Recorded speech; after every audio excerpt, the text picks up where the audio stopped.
Ini hanya sikap manipulatif yang ditunjukkan oleh Irak. Tapi kalaupun manipulatif, kok pelatihnya marah?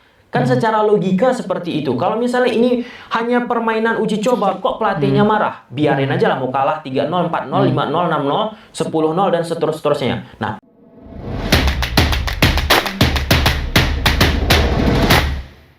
Bismillahirrahmanirrahim. Assalamualaikum warahmatullahi wabarakatuh dan selamat sejahtera. Selamat kembali lagi ke channel Syahrizan Rajak. Terima kasih kepada teman-teman yang telah subscribe kepada channel ini. Kepada teman-teman yang baru jumpa channel ini, mohon untuk tekan butang subscribe dan juga butang loceng.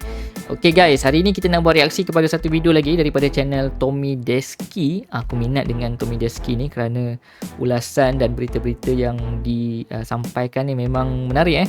Jadi kita nak lihat satu video ni bertajuk Intelijen Shin Tae-yong turun, manipulatif Iraq, Timnas Indonesia solid, Malaysia dan Vietnam menangis. Jadi ini beberapa berita dan ulasan berkenaan dengan beberapa pasukan ASEAN antara Indonesia, Malaysia dan juga Vietnam. Dan juga berita yang menarik juga viral mengatakan bahawa ada intelijen daripada Shin Tae-yong yang berada di Iraq menonton perlawanan pasukan timnas Iraq. Jadi kita nak tahu beritanya guys. Jom kita react kepada videonya guys.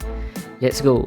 Tapi sebelum itu guys, jangan lupa untuk tekan butang subscribe dan juga butang loceng kepada channel Tommy Deski juga guys. Bismillahirrahmanirrahim.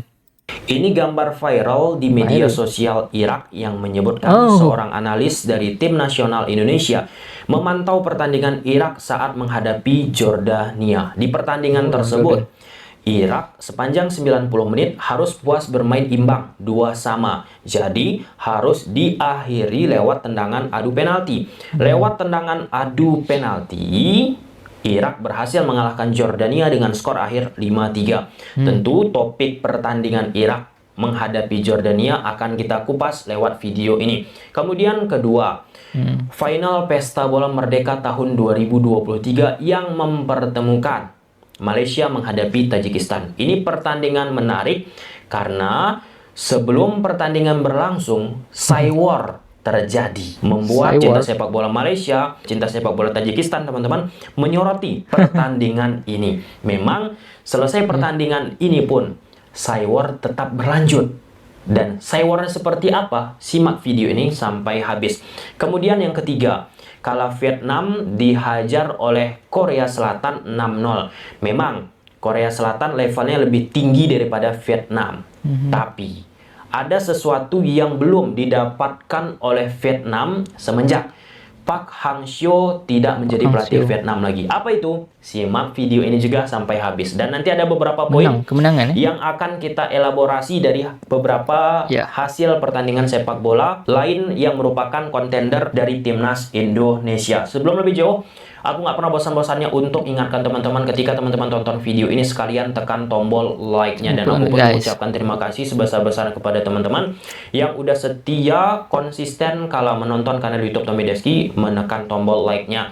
Kita masuk dulu apa yang dilakukan oleh Irak saat menghadapi Jordania. Kemarin kita juga sudah membahas apa yang terjadi di pertandingan Irak menghadapi Qatar. Di pertandingan tersebut, Irak kalah sepanjang 90 menit bermain imbang dan harus diselesaikan juga lewat tendangan adu penalti. Aku berharap teman-teman menonton video tersebut karena apa yang terjadi di pertandingan Irak saat menghadapi Qatar dan Irak saat menghadapi Jordania ini ada beberapa poin direpetisi oleh pelatih Irak. Saat Irak menghadapi Qatar, di situ tertangkap kamera. Pelatih dari Irak tidak begitu puas, bahkan emosional terhadap apa yang ditampilkan oleh pemain-pemain Irak di atas lapangan. Artinya, ada something wrong. Walaupun banyak sekali yang disampaikan oleh netizen, penikmat sepak bola Indonesia, pengamat sepak bola Indonesia kepada aku teman-teman yang menyebutkan Irak bukan full tim yang mereka mainkan itu. Tapi kita kembali ke apa yang ditampilkan oleh pelatih Irak yang emosional, tidak puas terhadap apa yang ditunjukkan oleh pemain-pemain Irak. Jadinya kan itu sebuah tesis yang cukup menarik. Kemudian yang kedua, ini jadwal pertandingan Irak dengan jadwal putaran kedua babak kualifikasi Piala Dunia tahun 2026 tidak lama lagi. Kalau kita bicara sebuah tim nasional butuh yang namanya bonding. Nggak ujuk-ujuk dipanggil langsung bisa bonding, bisa memunculkan keharmonisan. Itu sih yang patut kita lihat nanti pada akhirnya Irak saat menghadapi Indonesia. Apakah berbeda 180 derajat? Apakah ini hanya sikap manipulatif yang ditunjukkan oleh Irak? Tapi kalaupun manipulatif, kok pelatihnya marah?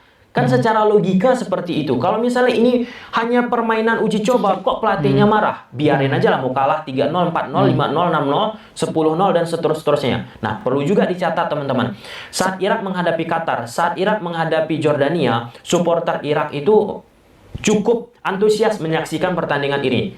Jadi kan sama aja, dalam tanda petik, bunuh diri jika Irak main asal-asalan. Nah, lantas jalanan pertandingan Irak menghadapi Jordania seperti apa? Pertama, kita harus catat di 2 pertandingan terakhir Irak saat menghadapi Qatar diselesaikan lewat tendangan adu penalti. Kemudian Irak saat menghadapi Jordania terlihat dari sisi endurance fisik yang dimiliki oleh Irak ini cukup proper untuk 90 menit konsisten bertanding di atas lapangan. Nah, kalau kita kaitkan dengan apa yang dibangun oleh Coach Sintayong bersama timnas Indonesia, salah satu yang fisik, harusnya ini pun bisa diimbangi oleh pemain-pemain timnas Indonesia. Kemudian yang kedua, soal tim analis disebut-sebut oleh media Irak menonton pertandingan Irak menghadapi Jordania, dan aku pun mendapatkan informasi juga seorang tim analis tersebut menonton pertandingan Irak saat menghadapi Qatar. Nah, itu merupakan hal normal kalau kita bicara di sepak bola Eropa. Nah, jenis-jenis tim analis di timnas ataupun klub profesional itu banyak teman-teman yang pernah juga kita bahas. Aku harap teman-teman nonton. Ini ya beberapa poin yang aku sampaikan. Ada set piece analis, ada performance analis, ada recruitment analis, kemudian ada data analis, dan opposition analis, dan sebagainya. Yang dilakukan oleh staff analis dari Coach Sintayong memantau apa yang dilakukan oleh lawan, itu sebutannya opposition analis. Dari situ kita bisa mendapatkan sebuah pelajaran bahwasanya hebatnya seorang pelatih dibantu juga nih sekarang ya di dunia sepak bola sekarang, dibantu juga oleh staf analis di belakang layarnya. Hal itu terjadi sekarang di sepak bola Inggris. Udah lama juga sih, tetapi sekarang semakin glow up analis-analis di belakang layar dimiliki oleh tim-tim IPL. Karena apa? Mereka mampu memberikan impact ketika mereka kerjasama dengan pelatih kepala tersebut. Dan BBC, salah satu media besar yang ada di sana teman-teman, mengeluarkan sebuah hipotesa bahwasanya jangan hanya melihat hebatnya sebuah timnas ataupun klub itu siapa pelatihnya, siapa asisten pelatihnya, tetapi lihat juga siapa staf analisnya. Termasuk jangan lihat bagaimana tim tersebut merekrut pemain-pemainnya, tapi lihat di belakangnya siapa.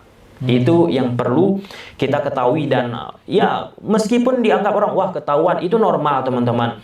Contoh lagi ya, di pertandingan Liga 1 Indonesia ada beberapa yang aku kenal talent scout yang menonton pertandingan sepak bola Indonesia. Apakah itu hal aneh? Itu lumrah. Kemudian yang ketiga, di pertandingan ini Irak menggunakan pola 1-4-2-3-1 sama seperti saat menghadapi Qatar beberapa waktu yang lalu teman-teman. Kemudian Irak, kalau kita komparasi apa yang terjadi di pertandingan saat menghadapi Qatar dan apa yang terjadi di pertandingan saat menghadapi Jordania, sedikit banyaknya mengalami perubahan. Di pertandingan menghadapi Qatar itu hancur, jelek banget passing mereka 70%-an.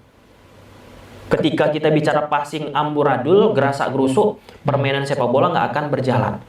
Nah, saat menghadapi Jordania, mereka lebih fluent, lebih pede gitu untuk bisa memainkan bola 1-2 side to side. Lebih ada peningkatan. Nah, itu good point. Dan di pertandingan Irak menghadapi Jordania, nggak ada aku lihat lagi pelatih-pelatihnya emosional. Artinya, secara bargaining point, apa yang dilakukan oleh pemain-pemain Irak di atas lapangan, udah bisa nih menyenangkan sedikitnya ya apa yang diinstruksikan oleh pelatih Irak. Kemudian yang kelima, Irak tetap memainkan permainan konservatifnya. Kadang mereka membentuk shape attacking-nya menjadi skema 4-2-4. 4 pemain di belakang, 2 di tengah, double pivotnya teman-teman. 2 double pivot ini rapat ke belakang, kemudian di depan 4 pemain langsung menghadapi shape defending yang dibangun oleh Jordania lewat permainan long ball. Long ball-nya pun sama seperti saat menghadapi Qatar, nggak akurat. Nah, memang ada beberapa kali mereka melakukan through pass lewat 1-2 sentuhan.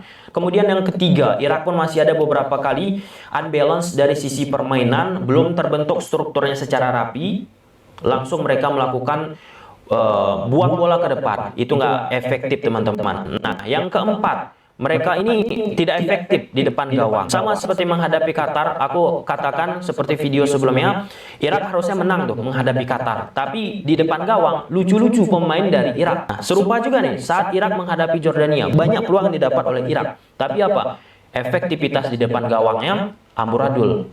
Setidaknya bisa 2 gol lagi diciptakan oleh Irak di pertandingan ini, tapi nggak efisien. Poin selanjutnya, di pertandingan ini garis pertahanan tinggi dimainkan oleh Irak. Nah, pada saat Jordania melakukan build up di situ, Irak melakukan high pressing, otomatis naik garis pertahanan. Jordania pun coba nih manfaatkan sisi backline dari Irak lewat permainan bola-bola panjang. Artinya ketika Irak mencoba melakukan permainan seperti itu, timnas Indonesia memiliki kecepatan, ada opsi, baik itu lewat permainan 1-2 sentuhan ataupun permainan bypass yang sering kita bahas bersama Coach Sintayong. Nah, ada salah satu pemain yang aku lihat dari sisi intelijensi pergerakan di atas lapangan nomor 11 cukup proper lah ya, memberikan tenaga bagi pemain Irak. Di samping itu, double pivot mereka nomor punggung 16 dan 21 itu pun rapi melakukan permutasian. Contoh pada saat Irak melakukan build up, ia beri misalnya kiper beri ke posisi salah satu dari 2 center back yang mereka miliki,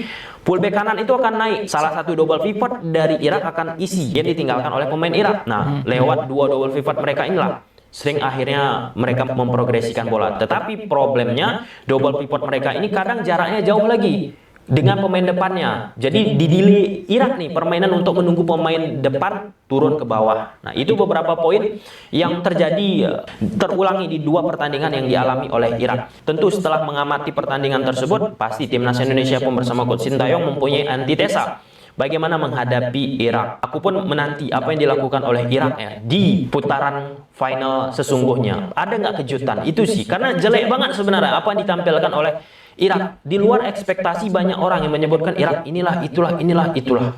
Alright guys, itu dia berkenaan dengan intelijen Sintayong yang turun di pertandingan antara Jordan lawan Irak guys. Itu perkara biasa seperti yang Mas Tommy ceritakan. Sekarang ni memang di dalam sepak bola moden, intelijen di mana-mana pasukan yang datang untuk melihat pemain lawan ataupun oponen kita tu perkara biasa. Scouting ke tu biasa, penganalisis yang akan datang melihat macam mana pemain oponen kita yang akan datang bermain, itu perkara biasa. Analisa perkara seperti ini memang sudah biasa untuk sepak bola moden sekarang ini. Alright guys, itu dia. Kalau teman-teman nak menonton video ini sampai habis yang membincangkan atau yang membahaskan berkenaan dengan timnas Malaysia menentang Tajikistan dan juga timnas Vietnam melawan Korea, teman-teman boleh lihat videonya di link original aku letakkan di deskripsi di bawah. Teman-teman juga boleh subscribe kepada channel Tommy Deski, aku letakkan juga linknya di bawah guys. Alright guys, apa pendapat teman-teman berkenaan dengan ulasan ini? Kita dapat lihat mengatakan bahawa kemungkinan ada kelemahan yang boleh diambil kira oleh Coach Sintayong yang berlaku sekarang ini, antaranya perlawanan di antara Iraq lawan Jordan dan juga Iraq lawan Qatar yang boleh dimanfaatkan oleh timnas Indonesia. Alright guys, jika teman-teman ada lagi info berkenaan dengan berita-berita tadi, boleh tinggalkan juga di kolom komentar di bawah. Alright guys, jangan lupa untuk like video ini. Yang belum subscribe, mohon untuk tekan subscribe. Kita jumpa dalam video akan datang. Assalamualaikum.